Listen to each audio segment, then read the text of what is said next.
12वी नंतर इंजिनिअरिंगला जर तुम्ही ऍडमिशन घेत असाल तर कोणकोणते डॉक्युमेंट्स तुमच्याकडे असले पाहिजे जेणेकरून तुम्हाला ऍडमिशन घेताना कोणताही प्रॉब्लेम येणार नाही, ते सर्व डॉक्युमेंटची लिस्ट मी तुम्हाला आजच्या व्हिडिओमध्ये समजावून सांगणार आहे. कारण बघा, एकही डॉक्युमेंट जर तुमच्याकडे नसेल तर तुम्हाला इंजिनिअरिंगच्या ऍडमिशन प्रोसेसमध्ये तुम्हाला बाहेर काढण्यात येईल, तुम्हाला ऍडमिशन मिळणार नाही, तुम्हाला तुमच्या कॅटेगरीचा फायदा मिळणार नाही. हे सर्व गोष्टी आजच्या व्हिडिओमध्ये तुम्हाला सर्व काही एक्सप्लेन करणार आहे. चला तर आजच्या व्हिडिओला सुरुवात करूया. नमस्कार, मी विनीत सर स्वागत करतो आपल्या सर्वांच्या युट्यूब चॅनलवर.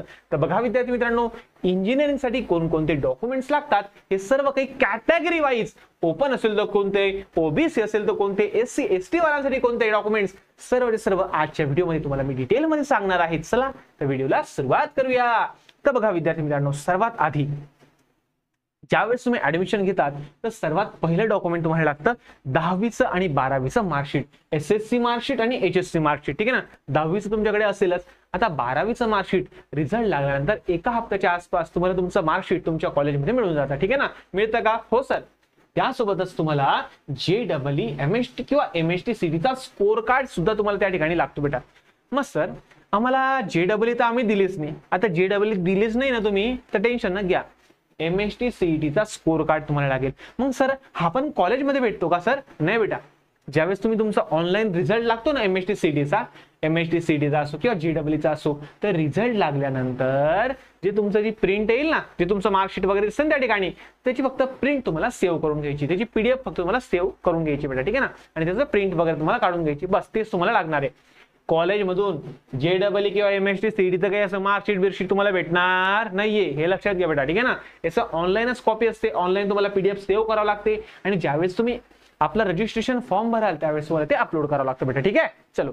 मग सर, आम्ही जेईईचा फॉर्म भरला होता सर, पण आम्हाला पर्सेंटाइल एकदमच कमी आला ना हो सर, काय करायचं हो सर आता? मग मला जेईईचा स्कोर टाकावा लागेल का? हो बेटा, लक्ष ठेवा.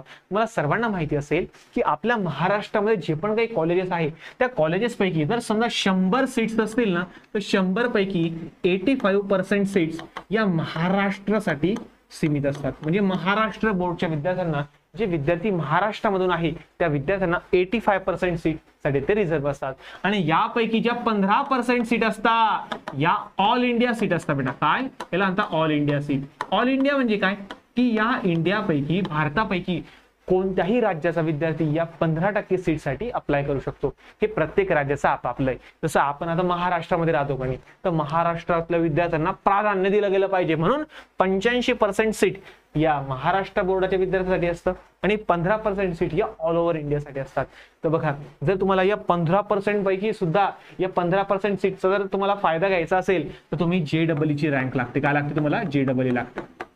आणि 85%चा तुम्हाला फायदा घ्यायचा असेल तर तुम्हाला लागते बेटा एमएसटी सीईटीचा स्कोर. तुम्हाला लागतो एमएसटी सीईटीचा स्कोर. तर लक्षात घ्या बेटा, तुमचे पर्सेंटाइल काही का असे ना, 25, 30, 50, 40, 45 जे पण काय असेल बेटा, तर तुमचे जेईईचे पर्सेंटाइल नक्की तुम्हाला त्या ठिकाणी अपलोड करायचे बेटा. फॉर्म फिलिंग कशी होते त्याबद्दल डिटेल व्हिडिओ मी बनवेल. स्टेप बाय स्टेप कसा फॉर्म भरता या संदर्भात सुद्धा मी व्हिडिओ घेऊन येईल बेटा. काही काळजी करू नका.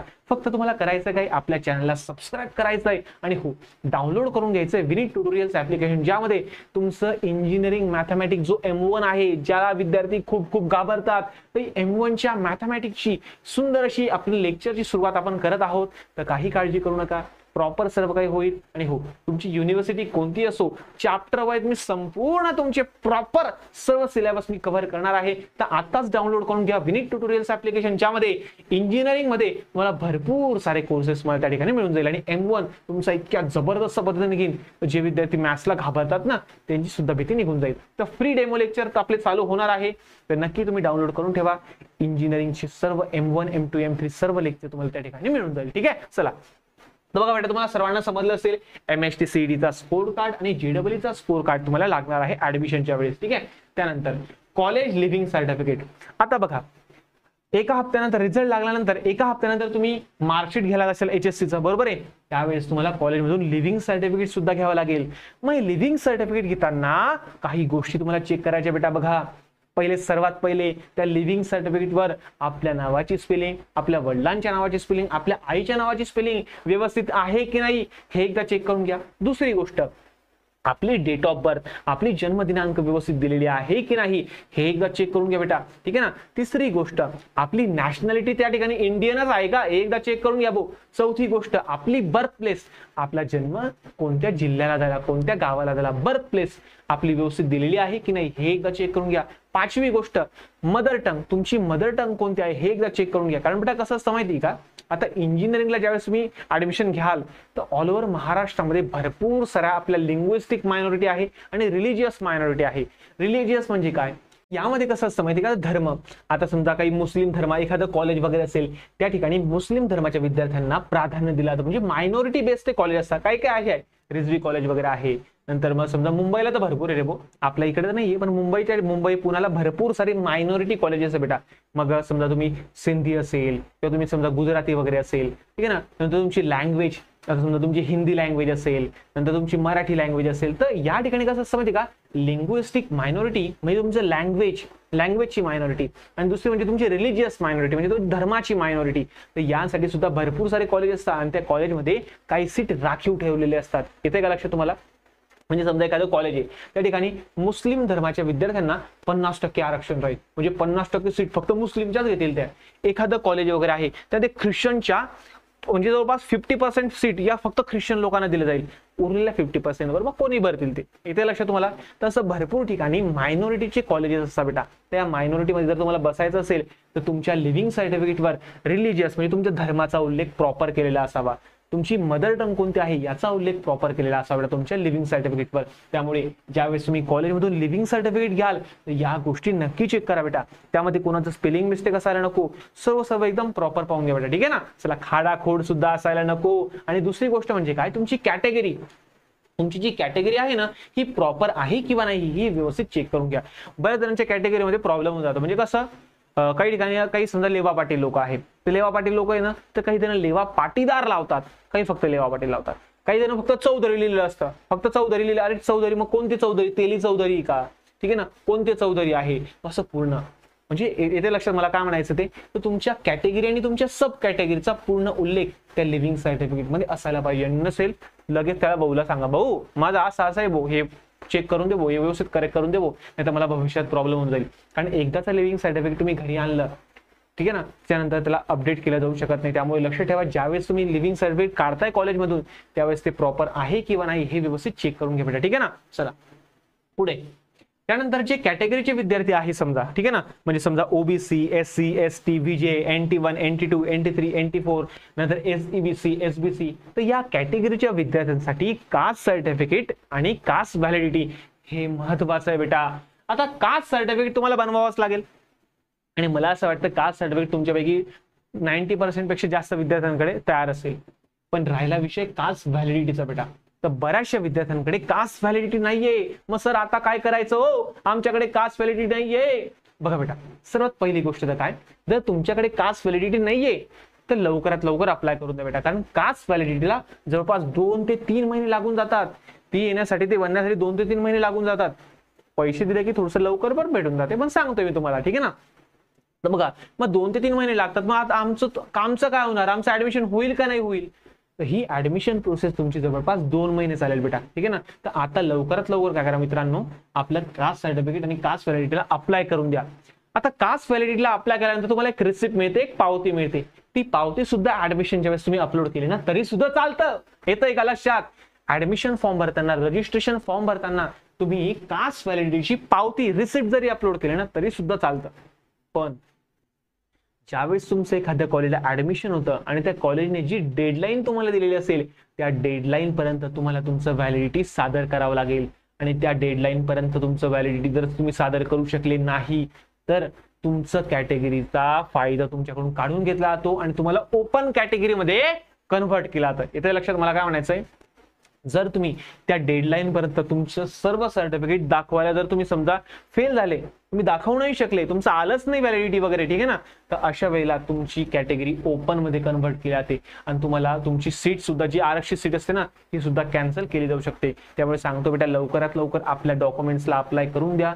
अजून सुद्धा केले नसेल तर लवकरात लवकर करून घ्या डॉक्युमेंट्स वगैरे तयार, ठीक आहे ना. चला असो. नाही तर तुम्ही म्हणशाल मग सर अजून तर प्रोसेस सुरू झाली नाही सर, मग सुरू झाल्यानंतर मी करीन. अरे नाही ना बापांनो, अरे आता लवकरात लवकर करून घ्या यार, वेळ आहे तर करून घ्या ना, ठीक आहे ना. चला, तर या कॅटेगरीच्या विद्यार्थ्यांना कोणाकोणाला कास्ट सर्टिफिकेट आणि कास्ट व्हॅलिडिटी लागेल हे मी या ठिकाणी लिहून दिलेलं आहे बेटा, ठीक आहे ना.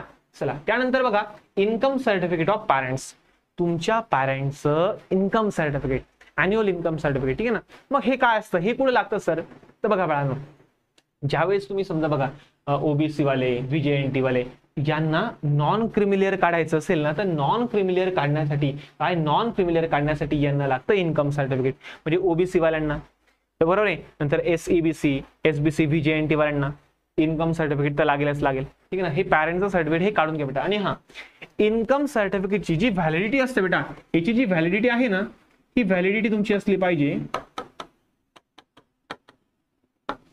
31 मार्च 2025 ही असली पाहिजे बेटा.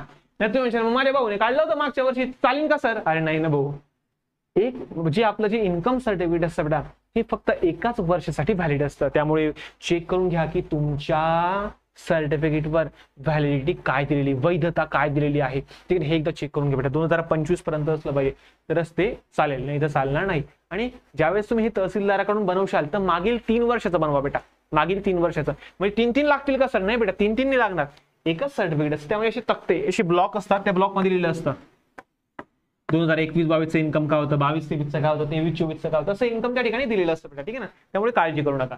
तर बनवताना 3 वर्षाचं इन्कम सर्टिफिकेट तुम्हाला बनवायचं आहे आणि हे लागेल तुम्हाला नॉन क्रिमिलियर तयार करण्यासाठी, हे लागेल बेटा, ठीक आहे ना. आणि non creamy layer OBC, VJNT, NT1, NT2, ABCD म्हणून त्याला, SBC आणि SEBC या सर्वांना नॉन क्रिमिलियर लागतं बेटा. म्हणजे बघा 1, 2, 3 हे आपले हे जे 3 आहे ना, कास्ट सर्टिफिकेट, कास्ट व्हॅलिडिटी आणि नॉन क्रिमिलियर, हे 3 डॉक्युमेंट जर तुमच्याकडे नसेल ना, कॅटेगरी वाल्यांसाठी, आम्ही फक्त कॅटेगरी वाल्यांसाठी बोलतोय, या कॅटेगरी वाल्यांसाठी, हे जर तुमच्याकडे नसेल ना, तर तुमचं कास्टचं आरक्षण तुम्हाला मिळत नाही, तुमची सीट तुम्हाला मिळत नाही. तुम्हाला ओपन मध्ये गणलात. आणि ओपनची फीज माहिती आहे तुम्हाला काय असते? जर ओपनची फी 1 लाख असेल तर ओबीसीची साठी 50,000 असते, SC ST वाल्यांसाठी, SBC वाल्यांसाठी 10,000 असते. तर हा फरक आहे बेटा. म्हणजे जर तुम्ही SC ST असाल आणि तुमच्याकडे कास्ट व्हॅलिडिटी नाहीये, कास्ट सर्टिफिकेट नाहीये, तुम्हाला 1 लाख रुपये फी लागेल बेटा. बघा, म्हणजे 10,000 भरावं लागणार होते, पण तुम्हाला आता किती भरावं लागतं? 1 लाख. आणि ते 4 वर्षासाठी बेटा. तर लक्षात घ्या की डॉक्युमेंट्स नसेल तर तुम्हाला ओपन कॅटेगरीमध्ये टाकण्यात येईल आणि याचे भरपूर सारे तुमचे नुकसान आहे बेटा, लक्षात ठेवा. त्यामुळे डॉक्युमेंट्स लवकरात लवकर बनवून घ्या, ठीक आहे. चला, तर हे तर झालं, हे कास्ट वाल्यांसाठी झालं. आता बरेचसे विद्यार्थी असे विचार करतील की सर, का हो सर, एवढी फी का? ओ बापा, म्हणजे 1 लाख फी का डायरेक्ट? अरे बापा बापा, आमचं कसं होईन सर, आम्ही काय पाप केलं सर? काय 1 लाख फी का सर ओपन साठी? हो बेटा, ओपन साठी इन अँड ऍव्हरेज 2 लाख पण आहे, 3 लाख पण आहे, 70,000 पण आहे, 80,000 पण आहे. ते चेंज होतं, कॉलेज वाईज चेंज होतं. समजा 1 लाख जर समजा फीज असेल ओपन साठी, ठीक आहे ना, तो ओबीसी साठी असतं बेटा जवळपास 60,000च्या आसपास. SC ST SBC VJNT यांच्यासाठी जवळपास असते बेटा 15,000 रुपये. हो सर, मग ओपन वाल्यांसाठी 1 लाख, ओबीसी वाल्यांसाठी 60,000, SC ST कॅटेगरी वाल्यांसाठी फक्त 15,000. मग आम्ही काय पाप केलंय सर? आणि एक अजून एक क्रायटेरिया असतो बेटा, TFWS. यांना सुद्धा ही फी असते जवळपास 12,000 की 15,000च्या आसपास. हे TFWS काय हो सर? तर याबद्दल एक सेपरेट व्हिडिओ मी बनवलेला बेटा. TFWS काय असतं, याला कोण कोण अप्लाय करू शकतं, हे फक्त ओपन आणि ओबीसी वाल्यांसाठी, हे एवढं सांगू तुम्ही. TFWS हे फक्त ओपन आणि ओबीसी वाल्यांसाठीच फक्त लागू आहे बेटा. त्यामुळे अशांना जर तुम्हाला डिटेल पाहिजे असेल तर डिस्क्रिप्शन मध्ये मी लिंक दिलेली की TFWS काय असतं, कोण अप्लाय करू शकतो, तो व्हिडिओ बघून घ्या बेटा, तुमचे पैसे वाचतील. फक्त एवढंच आहे की याला मेरिट खूप हाय लागतं, मेरिट खूप हाय जातं बेटा याचा. म्हणजे याचे काय काय ऍडव्हान्टेज आहे, काय काय डिसएडव्हान्टेज आहे, एकदा जाऊन चेक करून घ्या. डिस्क्रिप्शन मध्ये लिंक दिलेली आहे, व्हिडिओ बघून घ्या TFWS चा. त्यानंतर जर तुम्ही इकॉनॉमिकल विकास सेक्शन EWS मध्ये आले, जर तुम्ही EWS मध्ये आले तर तुम्हाला सुद्धा फीस किती लागेल बेटा? 60,000. म्हणजे बघा बेटा, ओपन होते तुम्ही, जर तुम्ही EWS मध्ये आले ओपन वाले विद्यार्थी ईडब्ल्यूएस सर्टिफिकेट काढू शकता. ऐका रे, ओपन कॅटेगरीतले विद्यार्थी EWS certificate, economical weaker section certificate, EWS certificate open वाले काढू शकतात. काय हे फक्त ओपन वाल्यांसाठी आहे. ओपन कॅटेगरी वाले विद्यार्थी ईडब्ल्यूएस सर्टिफिकेट जर तुमच्याकडे असेल तर तुम्हाला फीस केवढी लागेल? ओबीसी एवढी फीस लागेल, 60,000 रुपये लागेल तुम्हाला फक्त, बस. हे कसं काय शक्य आहे सर? हे कसं काय सर? तर ईडब्ल्यूएस वर सुद्धा एक व्हिडिओ मी बनवलेला आहे की ईडब्ल्यूएस सर्टिफिकेट हे कसं निघतं, काय काय लागतं. बघा बेटा, इकॉनॉमिकल वीकर सेक्शन मध्ये यायचं असेल तर यासाठी तुम्ही पहिले ओपन कॅटेगरी मधले असले पाहिजे, बरोबर आहे. क्रमांक 2, तुम्ही महाराष्ट्राचे रहिवासी असले पाहिजे, महाराष्ट्रामध्ये तुमचा जन्म झाला पाहिजे. तिसरी गोष्ट, तुमच्या वडिलांचं जे उत्पन्न आहे ते 8 लाखांपेक्षा कमी असलं पाहिजे. चौथी गोष्ट, तुमचं जे घर आहे, घर राहतं घर, त्या घराचा जो एरिया आहे तो 1000 स्क्वेअर फूट पेक्षा कमी असला पाहिजे. पाचवी गोष्ट, जर तुमच्याकडे शेती असेल तर ती शेती 5 एकर पेक्षा कमी असली पाहिजे. सहावी गोष्ट, 1967 चा रहिवासी दाखला तुमच्याकडे असला पाहिजे. मग हे कसं? तहसीलमध्ये सर्व भेटतं. तहसीलमध्ये जायचं, सांगायचं भाऊ इकॉनॉमिकल वीकर सेक्शन सर्टिफिकेट राज्य सरकारचा, राज्याचा, सेंट्रल तर नाही, राज्याचा काढायचा, मला राज्याचा काय काय लागेल सांग, एवढं एवढं आहे आपल्याकडे, बघ चालेल का? तू जेवढं सांगेल तेवढं आणून द्यायचं, बनवून घ्यायचं. फी वाचते भाऊ, पुढे गेली 1 लाख, पुढे गेली 60,000, 40,000 रुपये वाचले ना आपले. तर बेटा हा फायदा तुमचा होऊ शकतो. जर तुम्ही ओपन कॅटेगरीतले असाल तर ईडब्ल्यूएस साठी तुम्हाला हा एक फायदा जबरदस्त होऊ शकतो बेटा, ठीक आहे ना. तर इकॉनॉमिकल वीकर सेक्शन हे फक्त आणि फक्त ओपन वाल्यांसाठी आहे, ठीक आहे. पुढे सर्टिफिकेट ऑफ, याचा फायदा समजला तुम्हाला, याच्यावर पण डिटेल व्हिडिओ बनवला बेटा, डिटेल व्हिडिओ बघा, सगळी माहिती घेऊन घ्या बेटा. हे वेळ तुमचा, हे वय तुमचं, नॉलेज गेन करून घ्या बेटा, ठीक आहे ना. हा, आणि हा इंजिनिअरिंग M1 चा क्लास लावायचा असेल, ऑनलाईन क्लास, संपूर्ण सिलेबस युक्त, डाउनलोड करून घ्या विनीत ट्युटोरियल्स ऍप्लिकेशन, ज्यामध्ये भरपूर साऱ्या वेगवेगळ्या युनिव्हर्सिटी वाईज मी M1 चं लेक्चर प्रॉपर रेकॉर्डिंग मी स्टार्ट केलेली आहे. Demo lecture, free demo lecture सुद्धा आहे. शिकवणं आवडलं तर कंटिन्यू करा, जबरदस्ती नाही यार, जबरदस्ती काही नाही, फ्री डेमो लेक्चर आहे. ऍप्लिकेशन डाउनलोड करणं फ्री आहे, काही डेमो लेक्चर फ्री आहे, बघा ना यार काय लागतंय. चला पुढे, सर्टिफिकेट ऑफ हँडिकॅप. आता जर समजा तुम्ही अपंग असाल, जर तुम्ही अपंग असाल बेटा, काही समजा तुम्हाला काही प्रॉब्लेम वगैरे असेल, अपंगत्व असेल, तर त्याचं सर्टिफिकेट जर तुम्ही जोडलं ना तर याचा काय असतो माहिती का, भरपूर साऱ्या कॉलेजेसमध्ये याचा कोटा असतो, अपंगत्वाचा काही कोटा असतो. तर हँडिकॅपच्या कोटामध्ये तुम्हाला ऍडमिशन मिळू शकतं. जर तुम्ही अपंग असेल तर त्याचं सर्टिफिकेट अपलोड करावं लागेल तुम्हाला ऍडमिशन फॉर्म भरते वेळी, तर त्याचा तुम्हाला बेनिफिट होईल, त्या कोटामध्ये तुम्हाला ऍडमिशन मिळू शकतं बेटा. म्हणजे चांगलं कॉलेज तुम्हाला कमीत कमी पर्सेंटाईलवर मिळू शकतं. याच्यासाठी असं न करा की मी स्वतःला हँडिकॅप बनवून घेतो, असं नाही चालत बरं. चला पुढे, तर हँडिकॅप जर तुम्ही असाल तर सर्टिफिकेट जोडावं लागेल, नसेल तर आनंदाची गोष्ट. पुढे डोमेसाईल सर्टिफिकेट, बर्थ सर्टिफिकेट. आता बघा तुम्हाला मी सांगितलं होतं डोमेसाईल म्हणजे काय, की तुमचा जन्म कुठे झालेला आहे, तुमचा जन्म महाराष्ट्रात झालेला आहे किंवा नाही. जर डोमेसाईल आणि नॅशनॅलिटी हे एकाच सर्टिफिकेट मध्ये बनतं. मी बनवलं होतं 55 रुपयामध्ये, किती 55 रुपीज मध्ये मी बनवलं होतं मागच्या माझ्या काळाला. आता आपण समजा 100-1 रुपये लागत असेल, जमत असेल तर बनवून घ्या. डोमेसाईल आणि नॅशनॅलिटी असेल तर आनंदाची गोष्ट आहे, आणि नसेल तरी काही हरकत नाही. मग तुमचं काय माहिती का, की तुमचं जे लिव्हिंग सर्टिफिकेट आहे ना बेटा, लिव्हिंग सर्टिफिकेट, या लिव्हिंग सर्टिफिकेट मध्ये तुमचा जन्म कुठे झाला हे असलं पाहिजे. दुसरी गोष्ट, नॅशनॅलिटी इंडियन हे तुमच्या लिव्हिंग सर्टिफिकेट मध्ये असलं पाहिजे. जर तुमच्या लिव्हिंग सर्टिफिकेटवर तुमचं जन्माचं ठिकाण असेल आणि तुमचं नॅशनॅलिटी इंडियन असेल तर तुम्हाला या 2 सर्टिफिकेटची गरज पडणार नाही बेटा. येतं लक्ष तुम्हाला. म्हणून तुम्हाला सांगितलं होतं की लिव्हिंग सर्टिफिकेट एकदा चेक करून घ्या बेटा. असेल सर्टिफिकेट तर ठीक, आणि हे दोघे बी नसेल तर याच्याऐवजी लिव्हिंग सर्टिफिकेट जोडलं तरी सुद्धा चालतं, किंवा बर्थ सर्टिफिकेट असेल तरी सुद्धा चालतं, काही काळजी करायची गरज नाहीये. पुढे आधार कार्डची फोटोकॉपी. मग सर आम्ही आधार कार्ड 10 वर्षापूर्वी बनवलं होतं सर, आमचं तोंड असून मी काळा दिसू राहिले त्याच्यावर. अरे बेटा जा अपडेट करून घ्या, तुमच्या आधार कार्डला अपडेट करून घ्या. या वरच्या डॉक्युमेंट्सवर जे नाव आहे बेटा, ऐका, वरील डॉक्युमेंट्सवर जे नावाचं स्पेलिंग आहे तेच स्पेलिंग तुमच्या आधार कार्डवर असलं पाहिजे.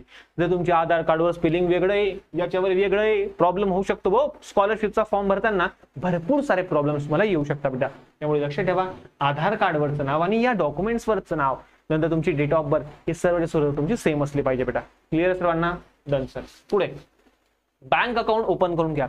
एखाद्या नॅशनलाइज बँकेमध्ये अकाउंट ओपन करून घ्या. कारण बघा बेटा कसं असतं की आता तुम्ही इंजिनिअरिंगला जाशाल, तुम्हाला स्कॉलरशिपचा फॉर्म भरावा लागेल. आता स्कॉलरशिपचा फॉर्म म्हणजे आमच्या अकाउंटमध्ये येते का सर स्कॉलरशिप? हो बेटा, OBC, SC, ST, SBC, VJNT काही ना काही अमाऊंट तुमच्या अकाउंटमध्ये येते, टेन्शन न घ्या. ठीक आहे ना.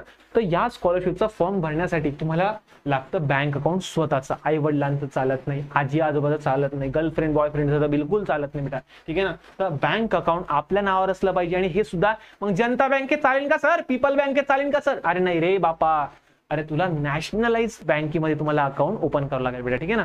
मग यामध्ये SBI झालं, Punjab union, Punjab bank of Baroda झालं, पंजाब झालं, युनियन बँक झालं, बँक ऑफ महाराष्ट्र झालं, HDFC, ऍक्सिस, भरपूर आहे सारे, भरपूर. जे स्वस्तामध्ये असेल ना ओपन करून, युनियन मध्ये एकदम मस्त आहे, बँक ऑफ बडोदा मध्ये एकदम मस्त आहे, बँक ऑफ महाराष्ट्र मध्ये मस्त आहे, SBI वाले थोडे डोक्याला ताण देतात पण मस्त आहे त्यांचं बी, होऊन जातं काम, होऊन जातं, काय टेन्शन. पुढे तर बँक अकाउंटचं तुमचं नॅशनल बँकेमध्ये ओपन करून घ्या, ते लागेलच.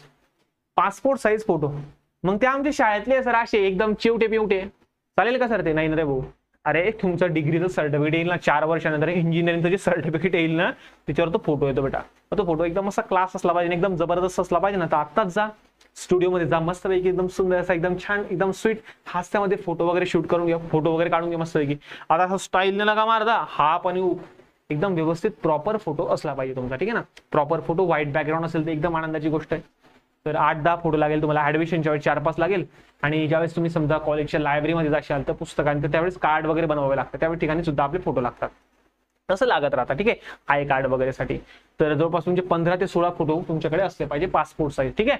तर नवीन काढून घ्या यार, कशाला पैसे वाचवता एवढे? आहे ना एवढा पैसा, अरे भरपूर पैसा भरायचा. आता तर सुरुवात आहे बेटा तुमची इंजिनिअरिंगला. ठीक आहे ना. आता तर सुरुवात आहे, आता तर भरपूर पैसा लागेल बापा, खूप पैसा लागेल डायरेक्ट. ठीक आहे. घाबरवत नाहीये, सांगतोय, त्यालाच घाबरवणं म्हणतात.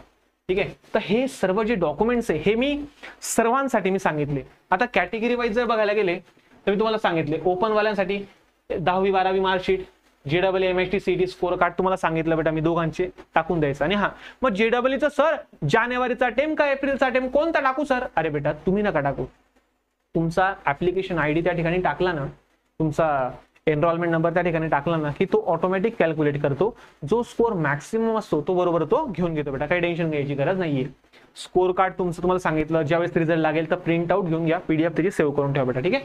चला, कॉलेज लिव्हिंग सर्टिफिकेट तुम्हाला सांगितलं, गॅप सर्टिफिकेट असेल तर ठीक, म्हणजे 12वी नंतर तर तुम्ही समजा पुढे घुसले, अजून पुढे काही BSc करायला गेले, नंतर डिप्लोमा घेतला, काही घेतलं तुमचा एक, आणि ते कॅन्सल करून तुम्हाला परत इंजिनिअरिंग करायचं असेल, म्हणजे तुमचा 1 वर्षाचा गॅप पडला, किंवा 12वी नंतर तुम्ही 1 वर्षाचा ड्रॉप घेतला, घरी बसले, किंवा समजा काही कामाला गेले, काही जे पण काही तुमचे पर्सनल रिझन असू शकतात, तर तुमचा गॅप पडला असेल समजा, मला गॅप सर्टिफिकेट काढावं लागतं, नाही तर काही गरज नाहीये. पुढे इन्कम सर्टिफिकेट तुम्हाला सांगितलं, पॅरेंटचं लागतं, बाकी सर्व तुम्हाला मी सर्व एक्सप्लेन करून दिले बेटा. तो ओपन वाल्यांसाठी हे लागेल, वाटलं तर तुम्ही याचा स्क्रीनशॉट वगैरे घेऊ शकता, नो प्रॉब्लेम बेटा. ठीक आहे. Done sir. पुढे ओबीसी कॅटेगरी वाल्यांसाठी कोणकोणते डॉक्युमेंट्स लागेल? तो ओबीसी वाल्यांसाठी हे सर्व दिसतं तुम्हाला सर्वांना, कास्ट व्हॅलिडिटी, नॉन क्रिमिनल, हे महत्वाचं आहे भाऊ, हे 1 2 3 हे 3 ले महत्वाचे भाऊ, हे बनवून घ्या लवकरात लवकर, व्हॅलिडिटी वेळ लागतो, डोक्याला ताण न घ्या, बनवून घ्या. ठीक आहे. डन. चलो पुढे SC ST वाल्यांसाठी नॉन क्रिमिनल लागत नाही, बाकी सर्व सेम आहे. ओबीसी आणि SC ST वाल्यांसाठी कॅटेगरी सर्व कागदपत्र सेम आहे, फक्त SC ST वाल्यांसाठी नॉन क्रिमिनल लागत नाही. ठीक आहे. डन. Okay sir. पुढे VJNT ABCD काय ते NTA NTB NTC NTD असे बरं ते, नंतर SBC SCB साठी हे डॉक्युमेंट सर्व तुम्हाला दिलेले बेटा, सर्व तुम्हाला या ठिकाणी तुम्ही स्क्रीनशॉट घेऊन चेक करू शकता की माझ्याकडे कोणतं आहे कोणतं नाही, करून घ्या एकदा चेक. ठीक आहे. डन. चला, तर आशा करतो की आजचा हा व्हिडिओ तुम्हाला समजला असेल. आणि बघा बेटा, प्रॉपर पद्धतीने आपला अभ्यास चालू करा बेटा, कारण बघा 12वी पर्यंत तुम्ही जे पण काही केलंय ठीक आहे, राहू द्या ते. आता तुमचा एक नवीन प्रवास चालू होतोय, नवीन जर्नी चालू होतो बेटा, आणि या जर्नीला कोलमडू नका देऊ, कारण बरेचसे विद्यार्थी बॅकलॉग लागतात, माझे 2 बॅक लागले, माझे 4 बॅक लागले, मी YD पडलो, असे भरपूर जण म्हणता. ठीक आहे ना. तर बघा बाळांनो, पहिला तुम्हाला चेंज करायचं असेल, आणि बघा तुम्हाला माहिती आहे पहिलेच इंजिनिअरला जॉब नाही, बरं लोक म्हणता ना इंजिनिअरला जॉब नाही, अरे बेटा ते खरं पण आहे आणि खोटं पण आहे. सर्व इंजिनिअरला जॉब नाहीये, पण जे खरंच ज्यांच्यामध्ये स्किल्स आहे, टॅलेंट्स आहे, काहीतरी गट्स आहे, त्यांनी भरपूर काही मेहनत घेतलेली आहे, प्रॅक्टिकल सोबत थेरॉटिकल नॉलेज सर्व गेन केलेलं आहे बेटा, अशा इंजिनिअरला जॉब पण जबरदस्त मिळतो, पॅकेज पण चांगलं मिळतं. ठीक आहे ना. तर आपल्या चॅनलवर बनवून राहा, भरपूर सारे अपडेट तुम्हाला येतील, गव्हर्नमेंट जॉब असो, 12वीच्या बेसवर असो, भरपूर सारे अपडेट तुम्हाला मिळतील. नंतर त्यासोबतच आपल्या ऍप्लिकेशन सुद्धा डाउनलोड करून घ्या, फ्री ऑफ कॉस्ट बेटा. आणि यावर M1 ची लेक्चर मी लवकरच चालू करणार आहे, तुम्हाला अपडेट वगैरे मिळून जाईल. तर कसं आहे, सुरुवात करून ठेवा बेटा. ठीक आहे ना, जेणेकरून तुम्हाला पुढे कधी काही अडचण आली, विनीत सर जिंदाबाद आहे, तुमचा मोठा भाऊ जिवंत आहे. कमेंट बॉक्समध्ये तुमच्या ज्या पण काही कमेंट्स असतील ते टाकून द्या, नक्की रिप्लाय करण्याचा प्रयत्न करेल, किंवा तुमचे जे पण काही डाऊट्स असेल ना त्यावर मी व्हिडिओ वगैरे घेऊन येत राहील. ठीक आहे, तर चॅनलला सबस्क्राईब करून द्या. विनीत सर नावाचं आपलं चॅनल आहे, विनीत ट्युटोरियल्स नावाचं आपलं ऍप्लिकेशन आहे, युट्यूब चॅनल आहे. जा सबस्क्राईब करा, तुमच्या मोठ्या भावाला सपोर्ट करा. व्हिडिओ आवडला असेल तुमच्या मित्रांपर्यंत नक्की शेअर करा, कारण कोणत्याही विद्यार्थ्याचं नुकसान होता कामा नये असं मला वाटतं. ठीक आहे ना, त्यांचे सर्व डॉक्युमेंट्स बनले पाहिजे. EWS काय असतं, TWS काय असतं, या सर्वांवर व्हिडिओ बनताय. एक सिरीज मी काउन्सिलिंग सिरीज मी स्टार्ट केलेली बेटा, जी पूर्णपणे फ्री ऑफ कॉस्ट आहे. कॉलेजचे नाव सर्व सर्व सर्व तुम्हाला मिळेल. फक्त काय करा, कॉन्टॅक्ट मध्ये राहा, टच मध्ये राहा, सबस्क्राईब करून घ्या, नोटिफिकेशनला ऑन करून घ्या. भेटूया पुढच्या नवीन व्हिडिओमध्ये. तोपर्यंत धन्यवाद.